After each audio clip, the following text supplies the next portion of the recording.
இப்போது புதிய அறிமுகம் ஆச்சி ஹோட்டல் சாம்பார் 50 கிராம் ரூபாய் 20 மட்டுமே.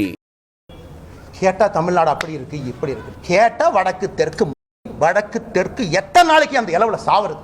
எத்தனை நாளைக்கு சாவறது? 60 வருஷமா வடக்கு தெற்கு. நாளைக்கு காலையில் இன்னும் ஆரம்பம் பண்ணுவாருங்க திமுக. டாக்ஸ் கொடுக்கல, மட்டை கொடுக்கல. அது உட்காந்து காலங்காத்தால பிரஸ் மீட்ல வேலை இல்லாம நானும் பேசிட்டு இருப்பேன். இவ்வளவு கொடுத்தோம், இவ்வளவு டாக்ஸ் அளந்து கொடுத்தோம், இவ்வளவு அள்ளி கொடுத்தோம். மக்கள் பிரச்சனை யாராச்சும் பேசுறோமா ஐயா? தமிழ்நாடு அரசியல மக்கள் பிரச்சனையை பேசுறோமா? காரி துப்புரமா இருக்கு அரசியல், காரி துப்புரமா இருக்கு. அதனால்தான் இதற்கு ஒரு முடிவு கட்ட வேண்டும் என்று முடிவு செய்திருக்கின்றோம். இந்த அரசியல் நீ ஆகாதுங்க, இந்த அரசியல் ஆகாது. ஆனால் மாநில தலைவராக இந்த கட்சியினுடைய தொண்டனாக நான் ஒரு சங்கல்பம் எடுத்தேன். ஐயோ கட்சினா வந்து ஆர்ப்பாட்டம் பண்ணுவாங்க. எத்தனை ஆர்ப்பாட்டம் பண்றியா? சென்னையில் ஆர்ப்பாட்டம் பண்ண போனா முன்னாள் ஆளுநர் அரெஸ்ட் பண்ணி உள்ள வச்சிருக்கேன். நாயை பிடிக்கிற மாதிரி பிடிச்சு.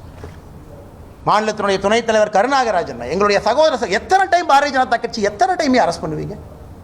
நாங்கள் எங்களுக்கு தனியாக எங்களுக்கு வீட்டுக்கு ரோடு போடுன்னு ஆர்ப்பாட்டம் பண்ணுறோமா? இல்லை எங்கள் வீட்டுக்கு தண்ணி சிறுவாணி தண்ணி வரலின்னு ஆர்ப்பாட்டம் பண்ணுறோமா?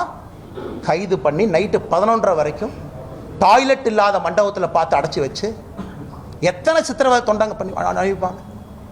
அதனால் இன்னி உங்களுக்கு இந்த ஆர்ப்பாட்ட வேலையெல்லாம் இல்லை. இன்னிலேருந்து நாங்கள் வேறு மாதிரி தான் உங்களை டீல் பண்ண போகிறோம். நாங்கள் ஆர்ப்பாட்டம் பண்ண கலெக்டர் ஆஃபீஸ்க்கு வருவோம். எங்கள் ஆளு எல்லாம் காலங்காத்தால 8 மணிக்கு கிளம்பி வருவாங்க. நீங்கள் அப்படியே ஒரு 1000 போலீஸை போட்டு நாயை பிடிக்கிற மாதிரி 2 பேர்த்த பிடிச்சிட்டு போகலாம். நாளையிலிருந்து ஆர்ப்பாட்டம் அப்படி கிடையாது. ஒரு வீட்டுக்கு வெளியே ஆர்ப்பாட்டம் நடக்கும். நீ 10,000 போலீஸ் இறக்கியா பார்த்துடலாம். நான் ஒரே இடத்துல அப்படியே என் தொண்டனை கூட்டிகிட்டு வருவேன். நீ லட்டு அமுத்துற மாதிரி அமுத்திட்டு போயிடுவீங்க. நீங்கள் ஒரு வீட்டுக்கு முன்பு நாளை பாரதிய ஜனதா கட்சியின் தொண்டன் காலையில் 10 மணிக்கு வெளியே வந்து நிற்பான். தன்னுடைய தாய்க்காக சகோதரிக்காக குரல் கொடுப்பான். இந்த அண்ணாமலை நாளைக்கு என்ன செய்ய போறேன்னு சொல்ற கேட்டு எல்லா பலத்தையும் பயன்படுத்திட்டோம், பேசிட்டோம். என்ன உங்க கையில ஊடக பலம் இருக்கு, உங்க கையில சினிமா துறை இருக்கு. ஒரு படத்தை எடுத்து வடக்கு தெற்கு நீ பிரிச்சின வேலை முடிஞ்சு போச்சு உனக்கு. உங்க கையில எல்லா விருது கொடுக்கறதுக்கு பேசுறதுக்கு ஆளுங்க இருக்கிறாங்க. சமூக நீதினு பேசுறதுக்கு 10 பேர் இருக்கா. பாரதிய ஜனதா கட்சினா சமூக நீதி இல்லைன்னு பேசுறதுக்கு 50 பேர் இருக்கான்.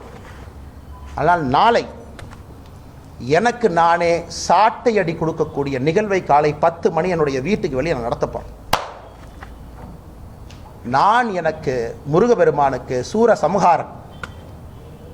சம்ஹார பெருமா இந்த தீவிரம்லாம் அழிக்கிறது.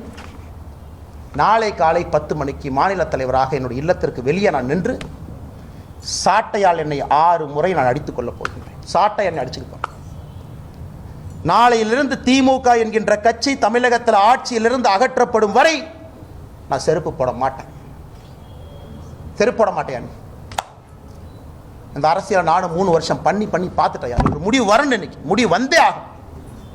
சும்மா இத்தனை நாளைக்கு எத்தனையாக நானும் வண்டி ஓட்டுறது. வந்தது வேறு, செய்வது வேறு, நடந்து கொண்டிருப்பது வேறு. நாளையிலிருந்து திமுக ஆட்சியிலிருந்து அகற்றப்படும் வரை இந்த பத்திரிகையாளர் சந்திப்பு முடிச்ச செருப்பை கழட்டுனா நீ ஆட்சியிலிருந்து இறங்குற வரைக்கும் நான் செருப்பு போட மாட்டேன். பார்த்தலாம். நாளையிலிருந்து 48 நாட்கள் நான் விரதம் இருக்க போகின்றேன். பிப்ரவரி 2வது வாரம் முடியும். 6 படை வீட்டுக்கு நான் போக போறேன். முருகபெருமான்கிட்ட முறையிட போறேன். எல்லாத்திட்டையும் முறையிட்டாச்சு. நேஷனல் கமிஷன் ஃபார் உமன் முறையிட்டாச்சு. காலகட்டத்தில் வேலையெல்லாம் உட்காந்து லெட்டர் எழுதியிருக்கேன். பாருங்க 3 பேஜ் வேலையெல்லாம். அம்மா வாங்கம்மா, தயவு செஞ்சு பிடிங்கம்மா, இவங்கெல்லாம் வயலேட் பண்ணிட்டாங்கம்மா, செக்ஷனை பாருங்கம்மா. எத்தனை கடிதம் எழுது? ஹியூமன் ரைட்ஸ் கமிஷன் 15 கடிதம் எழுதியாச்சு. நேஷனல் கமிஷன் ஃபார் உமனுக்கு எழுதியாச்சு. வேலையெல்லாம் உட்காந்து எழுதி ட்விட்டரில் போடுறதா வேலை. இன்னி பார்த்துக்கலாம் அரசியல், இன்னி பார்த்துக்கலாம். நாகரீகமான அரசியல். இந்த பவுண்டு பை நீங்கள் அநாகரிகமாக பேசுறீங்கல்ல, சோசியல் மீடியாவில் குடும்பத்தை எடுக்கிறீங்க, என்ன வேணாலும் நீங்கள் பேசுவீங்க.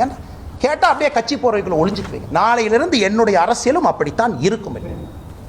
இந்த மாநில தலைவர் கட்டுப்பாடு, இனி ஆரோக்கியமான அரசியல், விவாதம், மரியாதை, அதெல்லாம் எதுக்கு மரியாதை கொடுக்கணும்? எதுக்கு மரியாதை கொடுக்கணும்? பெண்களுக்கு குழந்தைகளுக்கு பாதுகாப்பு இல்லாத ஒரு மாநிலத்தில் எதுக்கு உனக்கு மரியாதை கொடுக்கணும்? எதுக்கு மரியாதை கொடுக்கணும்? அரசியல் கட்சியில் நீ மரியாதை வெங்காயம்லாம் கிடையாது. ஆனால் நீங்கள் வாங்கின இந்த இஷ்யூ பேசுகிறேன். எத்தனை இஷ்யூங்க தமிழ்நாட்டில் பேசுறது? ஆனால் டங்ஸ்டன் இஷ்யூ டெல்லிக்கு போங்கண்ணே, எத்தனை டைமுங்க போகிறது? ஆனால் மீத்தேன் பிரச்சனை ஆச்சுன்னா டெல்லிக்கு போங்கண்ணே, எத்தனை டைம் போகிறது? எத்தனை போகிறது? வேறு வேலை இதே தான் வேலைங்களா? அதனால் நாளை எனக்கு நானே சவுக்கடி காலை 10 மணிக்கு என்னுடைய இல்லத்திற்கு வெளியே நான் கொடுத்துக் கொள்கிறேன். பாரதிய ஜனதா கட்சியினுடைய எந்த தொண்டனையும் இது நீங்கள் செய்ய வேண்டாம் என்று நான் அன்போடு சொல்லுகின்றேன். நீங்கள் யாரும் செய்ய, வீட்டுக்கு வெளியே வந்து நிற்க வேண்டியது உங்களுடைய கடமை. ஒரு சகோதரியோடு சகோதரனோடு அவர்களோடு நாங்கள் இருக்கின்றோம் என்று உணர்த்த வேண்டியது நம்முடைய கடமை. தீய சக்தி அழிக்கப்பட வேண்டும். தமிழகத்தில் அழிக்கணும், வேறு வழி இல்லைங்க. வழி இப்போது புதிய அறிமுகம் ஆச்சி ஹோட்டல் சாம்பார் 50 கிராம் ரூபாய் 20 மட்டுமே.